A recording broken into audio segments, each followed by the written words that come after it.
you have more of an anxious attachment style, when you're overwhelmed with emotion or spiraling, even though you have that reassurance, it can feel like your nervous system is on fire. And no amount of logic or comforting words, none of that is going to help in that moment. However, there are a few things that I want you to put into practice when you're in that state. First tip is that I want you to name the cycle, not the crisis at hand.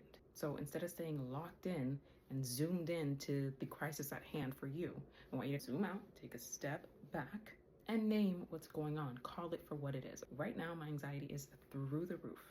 I feel like I'm gonna lose them.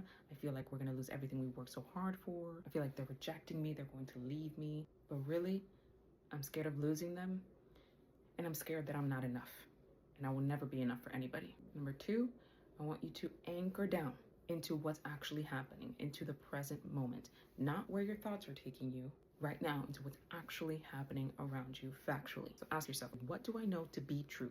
Not what I think is happening or will happen, not what I assume is going to happen, what is actively happening. Number two, has something like this happened before? Did it turn out to be as bad as it felt for me in that moment?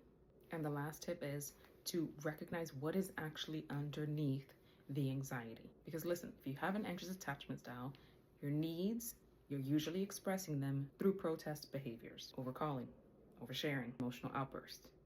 Does any of that sound familiar to you? When in reality, the need behind that, underneath that anxiety, is I want safety. I want to feel heard. I want to be understood.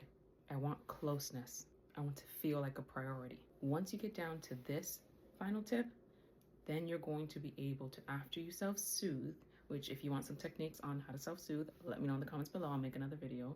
Once you get through that, then you can communicate and convey clearly to your partner, this is what I was actually looking for and needing in the moment, but I couldn't convey it to you then. I can now.